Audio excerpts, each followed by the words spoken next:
So welcome everybody. This is Dan Rome, and this is the Napkin Academy.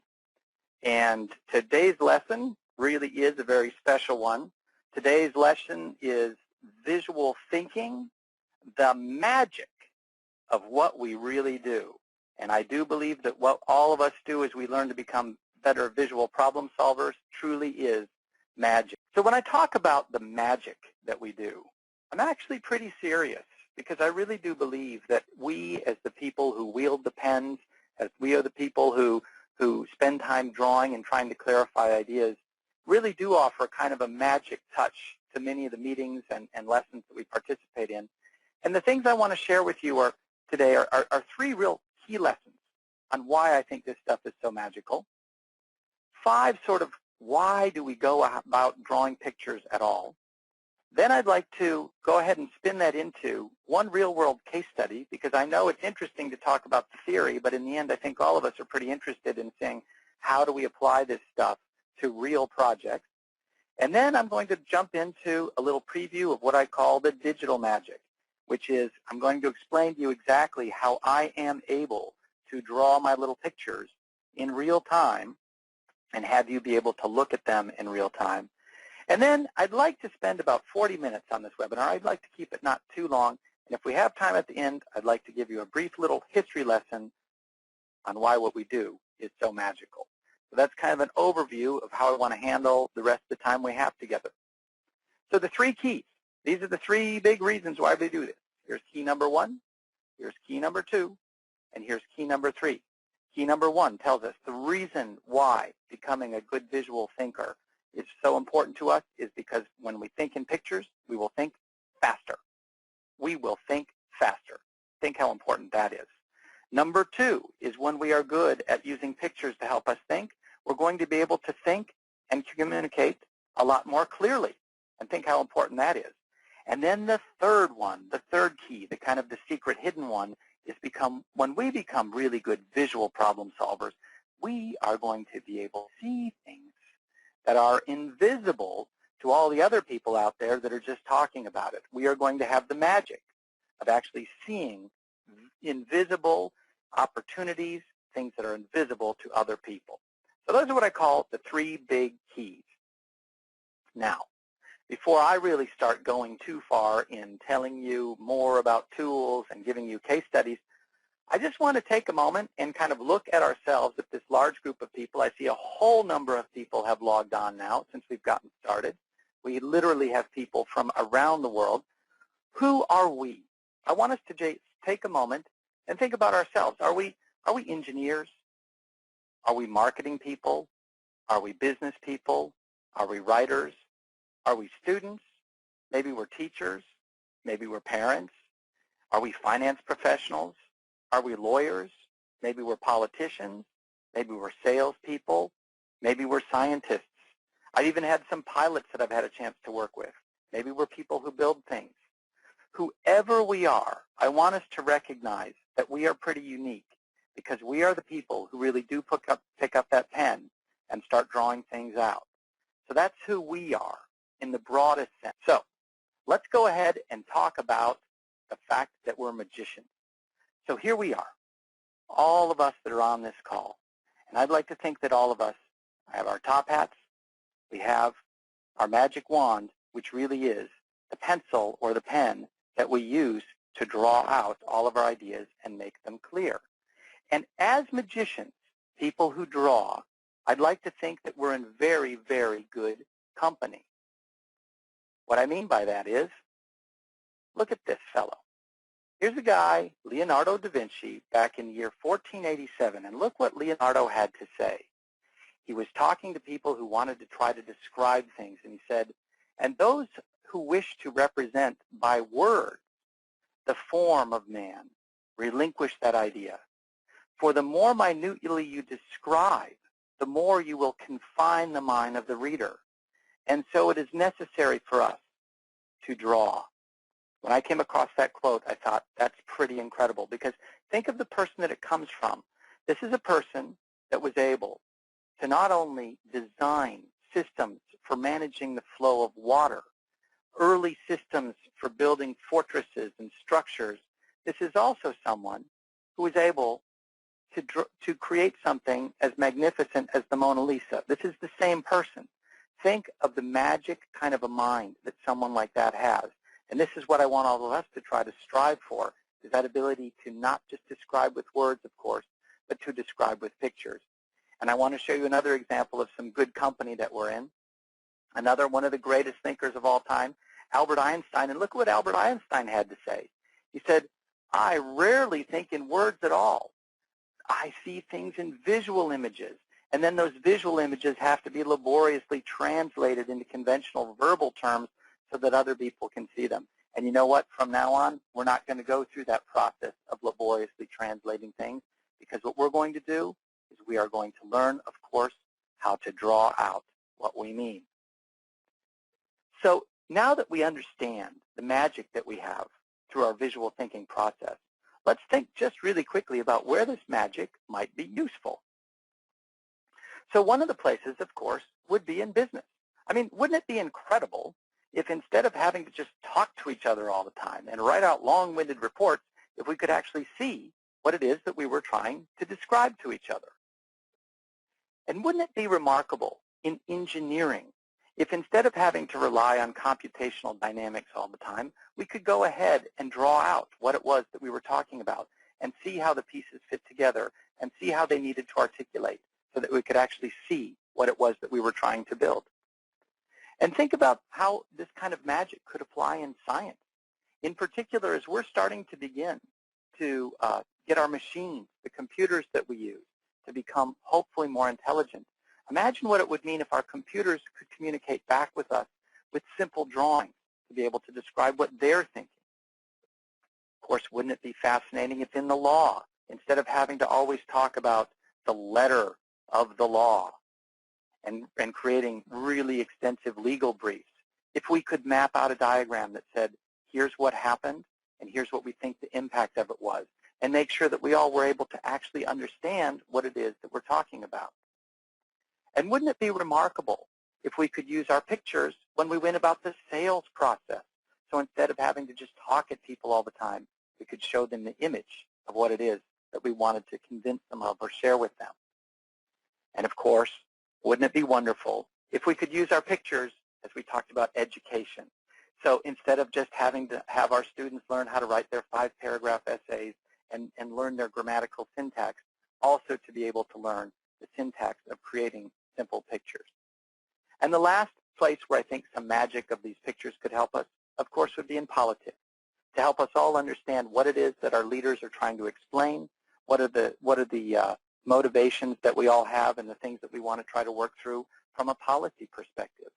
And just really briefly, I know that I've got many of you that are with me from around the world, from outside the United States. I just wanted to take a moment and share with people even inside some things about our own history that I hadn't realized until I started to look into who are some of the good visual problem solvers. So here we have George Washington, of course, first president of the United States, who it turns out was originally trained as a map maker. And George Washington drew all the time. And in fact, here's a map that George Washington created of his own estate.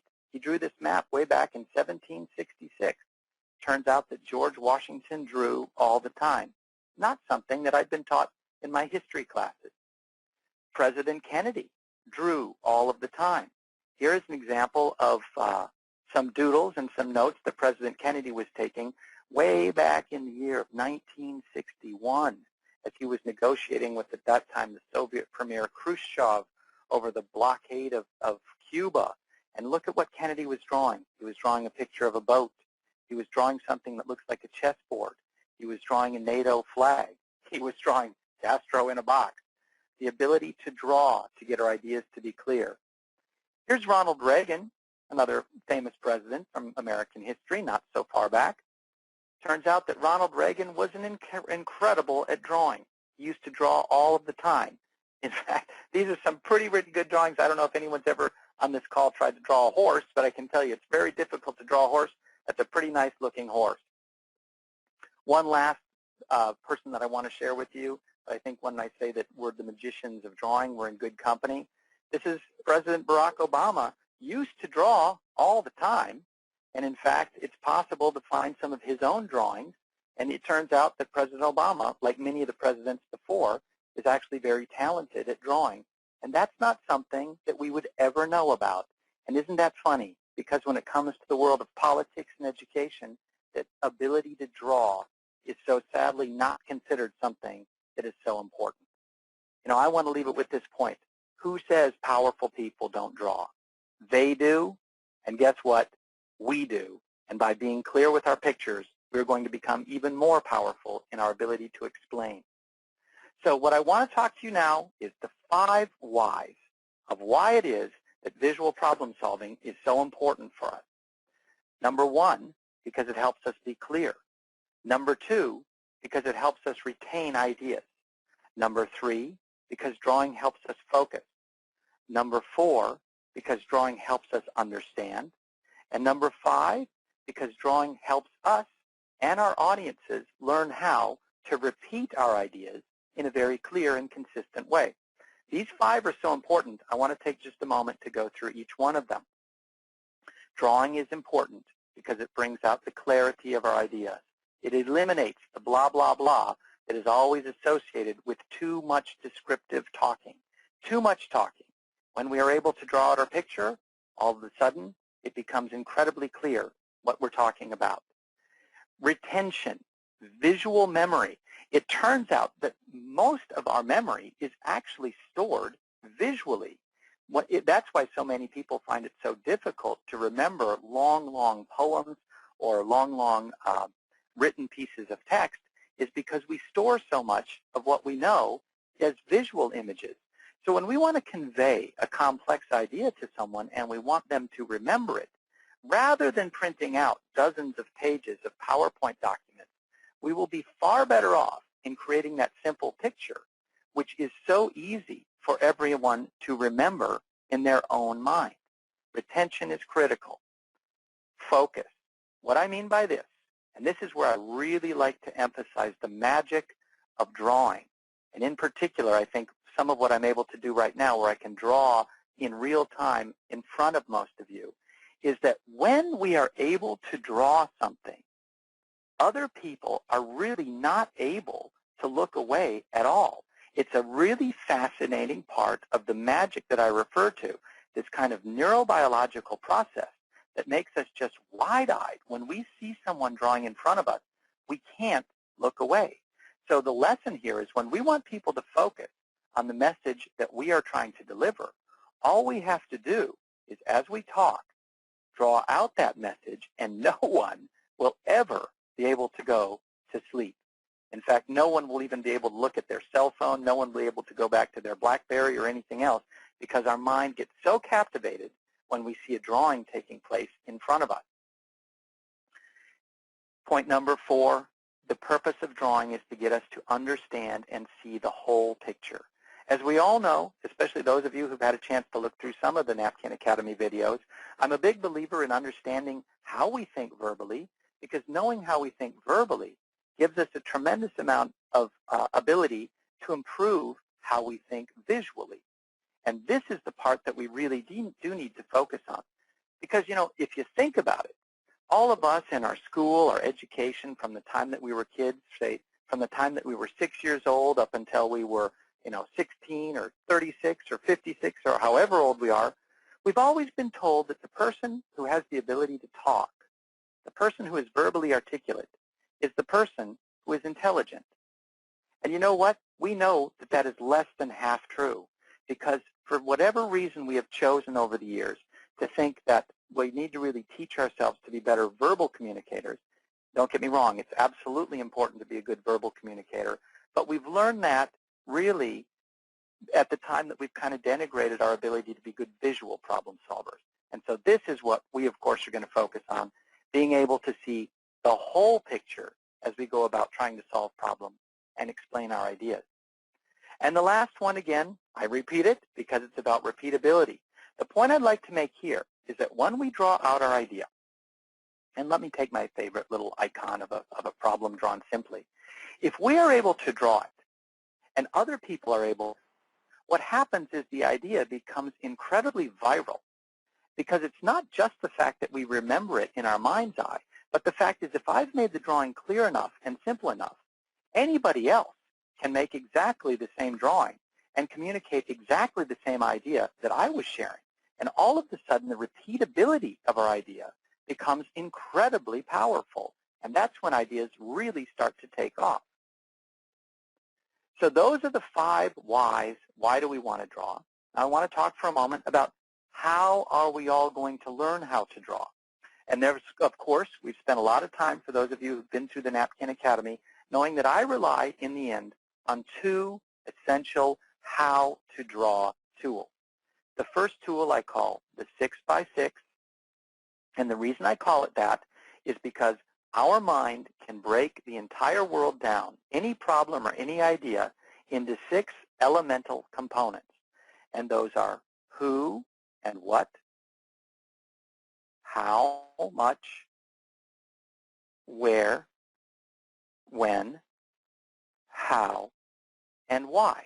And we can discover and clarify any idea or problem by breaking it down into those 6 slices. Now, that accounts for the first 6. The second 6, why I call this the 6x6, is because there is only one simple type of picture that we need to learn how to draw in order to account for each one of those slices. And, you know, I'm not going to repeat this in great detail because this was so core to so many of the lessons that we've been through in the Napkin Academy, but those 6 simple pictures. That's tool number 1. How to draw. If someone gives us a problem, we identify what kind of problem it is, and then we draw the corresponding picture. If we don't know what kind of problem it is, we start drawing the who's and what's, the how muches, the where's, and by the time we get just about here, we're going to start to have a pretty clear idea of exactly what it is that this problem or this idea is really about. So how are we going to draw? Tool number 1, use the 6x6. Tool number 2, my crazy little acronym mnemonic, the SQUID. The SQUID is the tool that helps us think visually. Do I want to show something as simple or elaborate? Do I want to show something as qualitative or quantitative? Do I want to show my picture as something that shows the vision or the execution? How do I do it? Do I want to show my idea by itself, individual? Or do I want to show my idea in comparison to something else? And D stands for, do I want to show difference or do I want to show as is? Those are the 2 tools that we're going to use to learn how to draw any idea, which is good for us, but how do we get other people to draw? Let's say we're leading a workshop or we've got a brainstorming session. We've got a lot of people we want to share with them. How do we get them to draw? We explain to them and give them exactly the same 2 tools, the 6x6 and the SQUID. These are our magic tools. These are the 2 ways that we can turn any idea, no matter how complex or convoluted it is, into something that, again, can be seen and described simply with pictures. Now, I promised you that we were going to get past the theory and we're going to move into a real-world case study. And that's where I want to take you right now. This is a big project, something that I had an opportunity to work on a few years ago, where I put into practice those 2 tools, the 6x6 and the SQUID, and let me show you exactly what happened. This is a project that I was able to work on with the good folks at Microsoft, a small little software company that I'm sure some of you may have heard of. I'd like to lead this off by a quotation from Bill Gates. A good friend of mine was a recent graduate from the Harvard Business School, and it turns out that Mr. Gates was the commencement speaker that year. And Bill Gates gave a speech not about Microsoft or about software, but about the Gates Foundation and philanthropic giving, that is, giving money to do good around the world. And here's the quote that Mr. Gates delivered. He said, "The barrier to change is not too little caring, it is too much complexity." And then this is the part of the quote that I really liked. In order to turn caring into action, we need to see a problem, we need to see a solution, and we need to see the impact. But complexity blocks all 3 of those steps. And I thought, what a brilliant quote.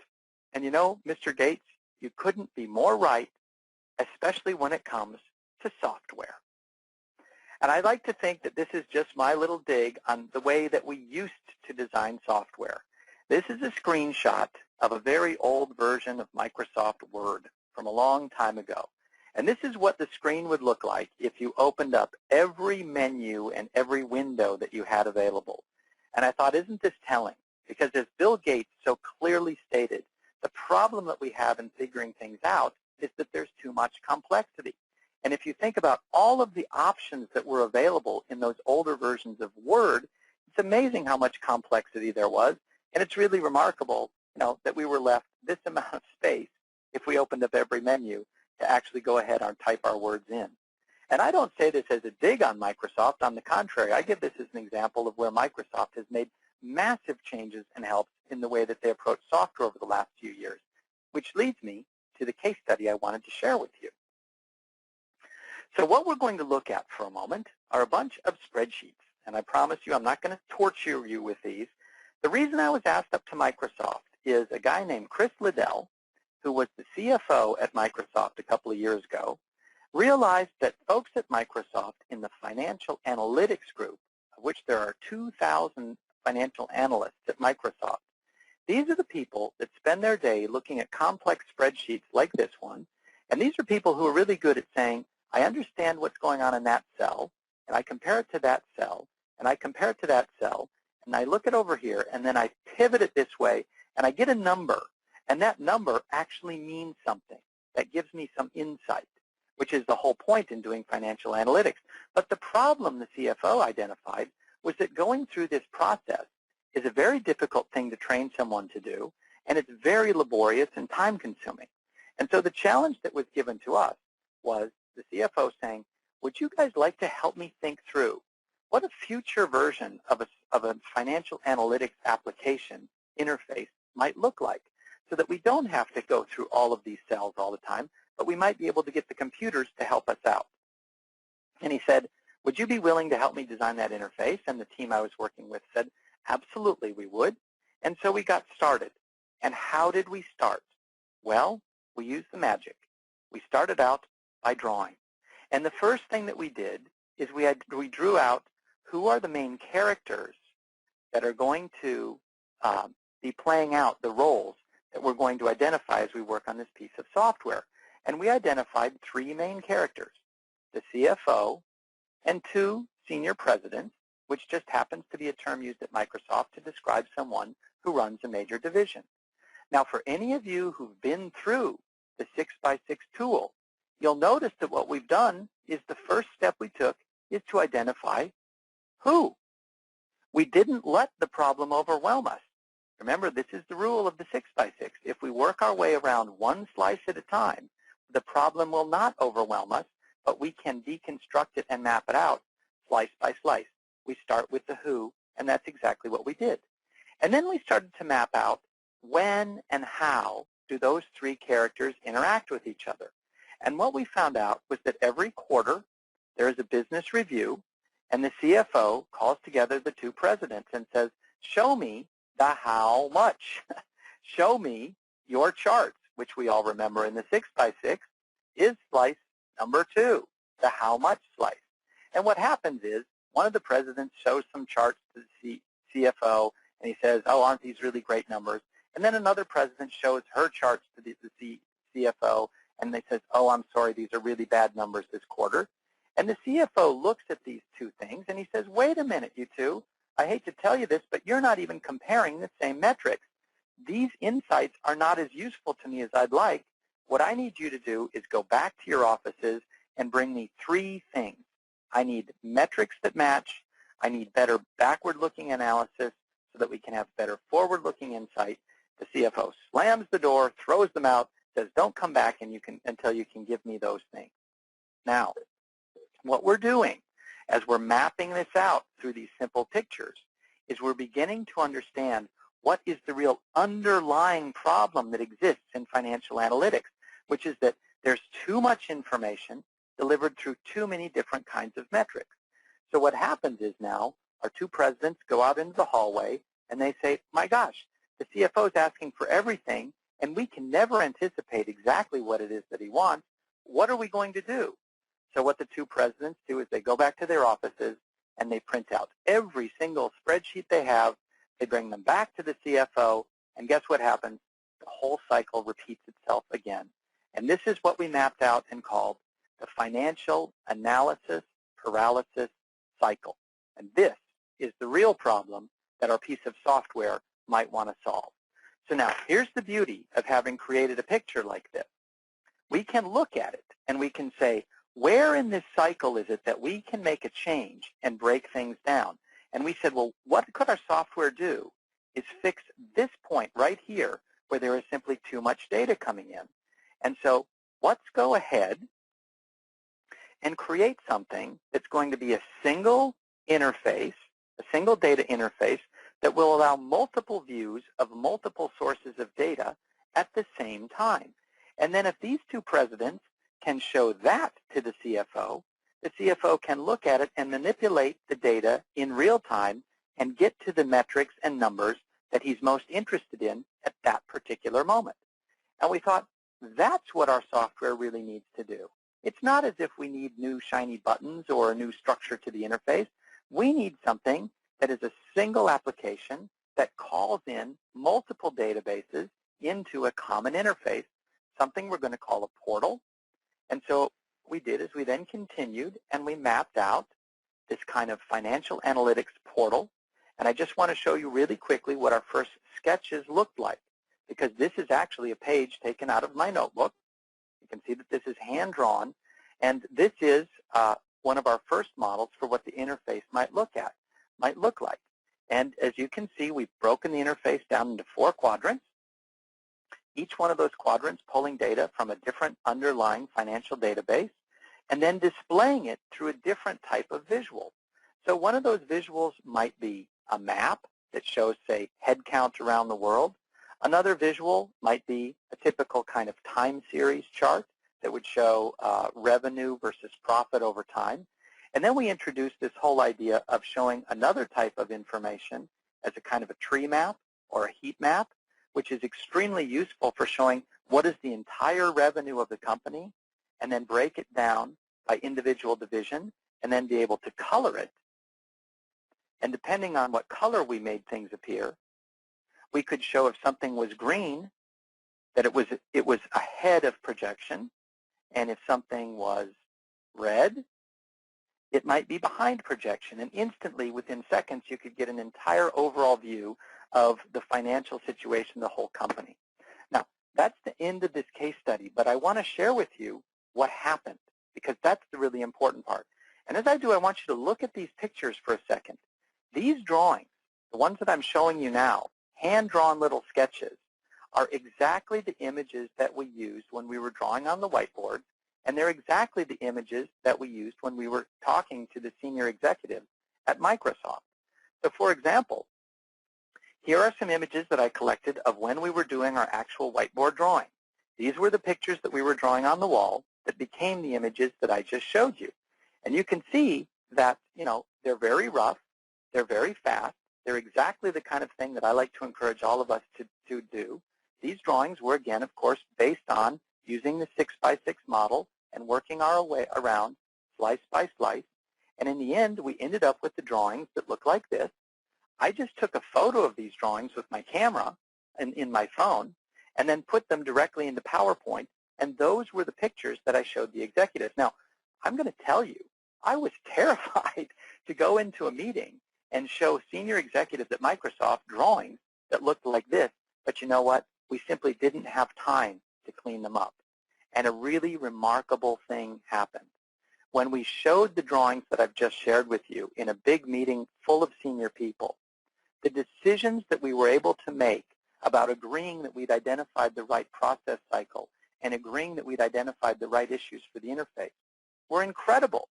And at the end of that meeting, on 2 different occasions, senior executives from Microsoft came up to me and they said, Dan, we think that those simple little drawings that you showed us in that meeting had a real impact on making that meeting as effective as it was. Can you tell us, what software did you use to draw those pictures? And I thought, wait a minute, it's so obvious that they're drawn by hand. What is it that they're referring to? There's no software needed. So I kind of joked with these folks from Microsoft, and I said, well, you know, that's pen and ink 1.0 and gray matter 1.0. And I'll tell you, in both cases, the executive looked at me and said, what company made that software? Because we need to buy that company. And to me, this is the ultimate lesson of the magic that we have in being able to draw our ideas quickly, because when people see them, the magic really happens. We don't need a whole lot of software. We just need our ability to take a piece of paper, take our pencil, and draw out using the kinds of tools that I like to share. That said, I do want to share with you, from a digital perspective, how do we make the magic really work? How do we go about turning our pictures into things that we can use in real time to help explain our ideas? Well, I'm going to call these the 4 quickies. Option number 1, we take a piece of paper, we take our pen, we draw our picture, we then take our camera phone, our iPhone, or our BlackBerry, or our smartphone, or our Motorola phone, or our Android, or whatever we've got, and we just take a picture of the picture that we drew, and then we email that picture to ourselves. And guess what? Presto, we've got an instant digital scan of the image that we just drew. And believe it or not, this is literally the way that I did probably 75% of the drawings that are in my book, is exactly the way I'm describing. I drew them on a sheet of paper, I took a photo of them, and I just emailed it to me, and now I've got a digital version of my drawing. Now I'm going to give you a secret. The software, and this is for if you've got an iPhone or an iPad, and I will tell you I don't know if this works for Android, because I don't have an Android myself, so I don't know. The software that you want to go out and buy, if you want to use your camera phone, iPhone or iPad, as a really good recording device for your drawings, is you want to buy something called Jot-Not. There's a little app called Jot-Not. You want to buy the Pro version, and I think it costs maybe $1.99. I'm not sure. It's either 99 cents or $1.99. Someone can look that up. But you want to buy Jot-Not, because what it does is it's a magnificent application. What you do is you take your drawing, you aim your camera at it, and instead of using the regular camera, you open up Jot-Not, which then uses the camera's lens and takes a picture. But what it does is it processes the image almost instantly to turn into a really high contrast, really beautiful black and white or red and white, whatever color you use, really high quality image that looks beautiful. And you can post that directly into your PowerPoint, and you don't need to go through Photoshop or any of the fancy imaging editing programs. Jot-Not does it for you. So there's something useful to take away. Quickie number 2, exactly what I just showed you what we did at Microsoft. You go ahead and you make your drawing on the whiteboard. So here we are, here's the team, and you know we're brainstorming, and there's a bunch of us up here, and we're drawing furiously on the whiteboard, and we come up with a really great process flow or a really great diagram or a really great solution. We do exactly the same thing. We step back, we take our iPhone, our smartphone, we take a photo, run it through that Jot-Not, email it to ourselves. And now we've got an image that is ready for prime time. It's ready to go ahead and throw into any kind of presentation. So those are the top 2 quick ways of drawing. The third way, just a little bit more sophisticated. If you want to draw directly on your computer and you don't have a computer that you can draw on, and you're tired of trying to draw with a mouse, which is very, very difficult to do, what you can do is you can go out and buy something called a bamboo pad, which has a little pen associated with it. And what happens is as you draw on the bamboo pad, your drawing will appear directly on your computer screen in digital form. And that's a way to draw basically directly into the computer. And then the last one. And this is, for me, the most important, because this is what I am doing right now. As I am drawing for you, even, we've got people around the world who are dialing in, and I'm able to draw in real time. It's because what I'm using is I'm actually using a tablet computer, which looks pretty much like anybody else's laptop. The difference is I can draw on the screen. I actually have a Lenovo X220, I believe is the number, X220 tablet computer. So as I'm talking to you right now, what's actually happening is I'm drawing on the screen. So when I draw my little stick figures, or as I draw this little computer, you're actually seeing what I'm drawing in real time because I'm drawing it directly on the screen. Now, You can also do this in an iPad, and there is lots of software that makes it, that means that you can draw directly on your iPad. The problems for me with the iPad, and believe me, I have an iPad and I love it, is that I really don't like drawing with my finger, but that's not a big problem because you can get a stylus. But here's the real problem for me with trying to do this on an iPad, and why, even though I've been, I'm using what many people would consider kind of an old piece of technology, a tablet PC, is here's why. And this is probably the most important magical thing that I'm going to be able to share with you, the digital magic. What software am I using to draw in front of you in real time? You're never going to believe it. It's PowerPoint. I am simply using, straight out of the box, PowerPoint 2007 with no additional bells or whistles or anything fancy. And you might be thinking, but Dan, you can't draw in PowerPoint. You can. And this, I think, is probably the most useful piece of information I can give you as we start to close out this webinar. Let me prove it. I'm going to keep projecting on the webinar, but I'm going to actually exit out of this presentation and show you that I'm really using PowerPoint. So I'm going to end the show. I'm actually going to go ahead and keep my notations. And I want you to see on the screen that what I'm using here is the same PowerPoint that probably every one of you has. I just use it in a slightly different way. So here's my PowerPoint, and let's say that I wanted to draw a stick figure. And, I'm looking through the standard tools that are available in PowerPoint. I go ahead and I say, okay, I want to draw a stick figure. Let's say I want to even just draw a circle. Well, what would I do? Would I pick this circle? I draw a circle, but that's ugly. That's not what I wanted. I wanted something that I could draw. Well, where are the tools to do it? Here's the magic. You go into slide mode. You go into presentation mode. And I want you to watch down here in the left-hand corner of the screen. Right down here in the left-hand bottom corner, there are a series of little icons. And as I roll over them, hopefully they should be able to appear for you. One of those icons is a pen. And so what you can do is if you select the pen, you can draw directly in PowerPoint. You can circle, you can make your arrows, you can draw your fancy shapes, you can draw your stick figures. Now again, I'm able to do it on a tablet, which is great because I can do it with a pen, but you could do this with your Bamboo, or you could even do this with a little pen mouse.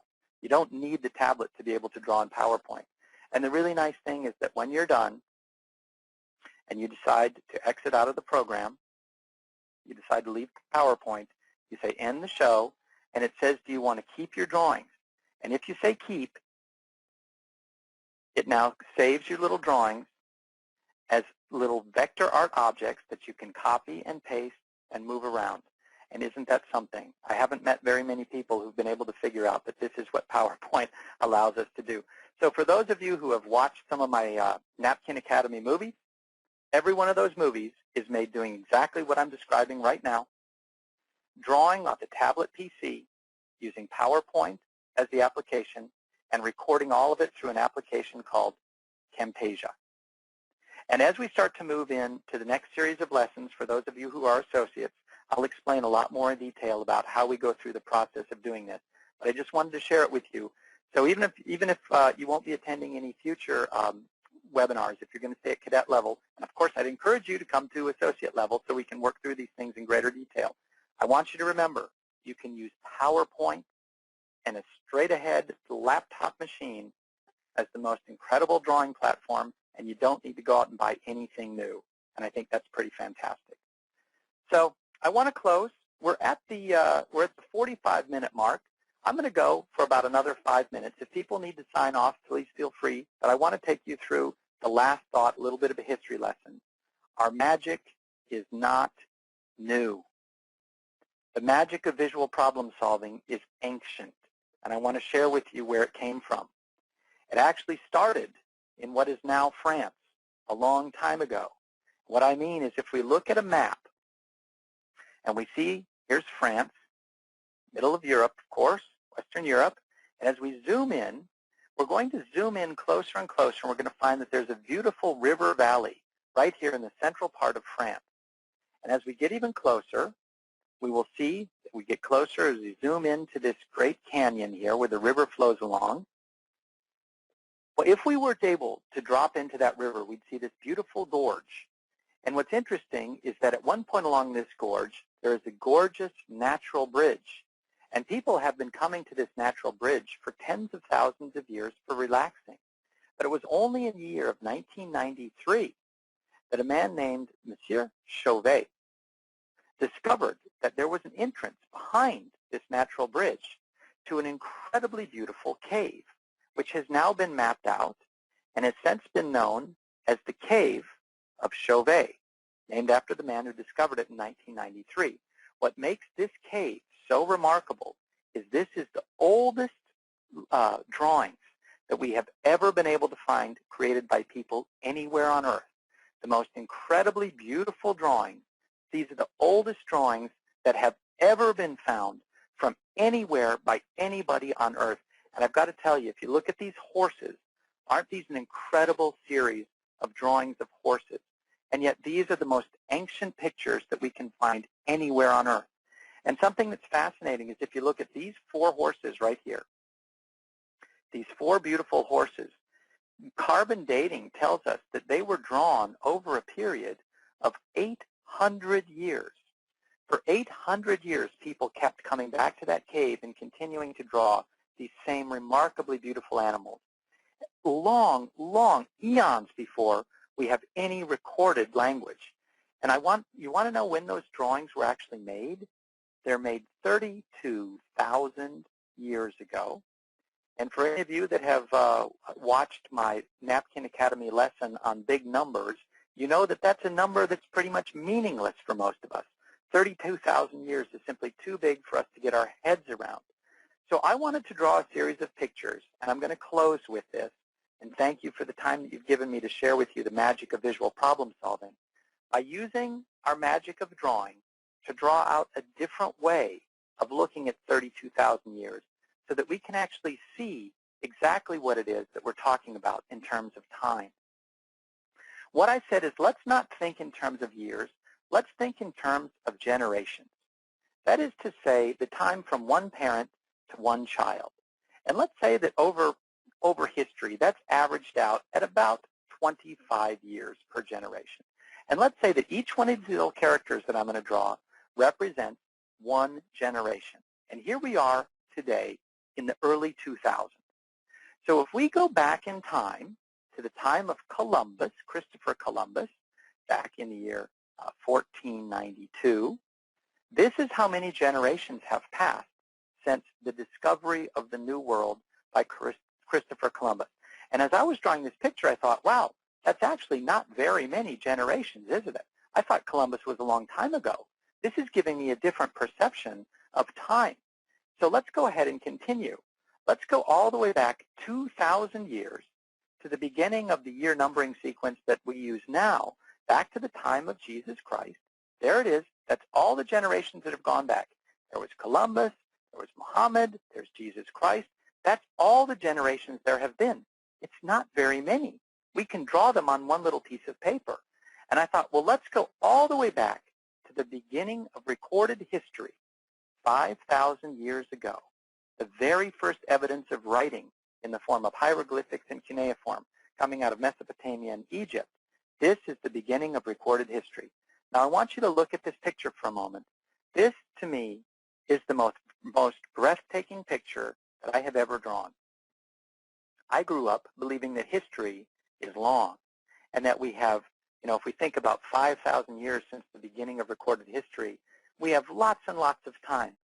If you look at it in terms of how many mothers gave birth to children, how many grandmothers and grandfathers do we go back to the beginning of recorded history? We can draw them on one piece of paper. That's how many there are. And I thought, okay, that takes me back 5,000 years. Remember our number for the caves of Chauvet? 32,000 years. How many generations of humans have lived since then? Let's go back. If we take this entire number of little stick figures and compress them into this line right here, that's how many stick figures we have. And let's go all the way back to the beginning Here's the caves of Lascaux that people have heard about 14,000 years ago. Let's go all the way back to the cave of Chauvet, and there we have it. From the very first drawing that we've ever found on Earth, this is exactly how many generations have existed all the way up to today. Which leads me with my closing thought. Why did visual thinking begin? Because at some point in our ancient past, it must have been very important for our survival to be able to see the thing that was going to eat us so we could run away from it. So why does visual thinking still exist today? So we can see that horrible, usually done PowerPoint with all of that blah, blah, blah, and all of those words that's trying to eat us, so we can draw our way away from it and save ourselves and make sure that our ideas remain eternally clear. And with that, I want to thank you so much by reminding ourselves, who are we? We are the magicians. We have a pen and a paper. We can make any idea clear by using visual thinking. Hey, thank you all for another great lesson. This is Dan signing off from the Napkin Academy, but don't go away. Now on our new platform, you can still submit your homework. Debbie, our community manager, is going to join you right now to show you exactly how to do that, and I really encourage you, do your homework. Okay, take it away, Debbie. See you soon. We hope you enjoyed this Napkin Academy classic video. We've made it easier than ever to share your homework. After you've completed your homework and have a JPEG or PNG file saved on your computer, come back to this course. Once you're back here, scroll to the bottom of the screen, and in the comments box, you can add a comment. I'm just going to call this one My Homework. You can also add images by clicking on the Insert Edit Image button here. In the source box, click on the file. In the Images window, click on Upload, and then click on Add Files. This is going to take you to your computer where you can search for your images. I'm just going to search for mine in Pictures, and I'm going to choose this image here. You can also add multiple images here. Click Upload. After the upload is complete, click Close. Then scroll down, and you'll see that the last image is here, and it's checked. This is the one we just uploaded. Click Insert. I suggest in the dimensions box you change the maximum to 1200 pixels and leave the constrained proportions box checked. You can also add an image description here if you'd like. Click OK. You'll see that your image has been added to your comment. And now the last step, the most important one, make sure that you click the green comment button here to upload your homework to the Napkin Academy. We hope to see your homework soon.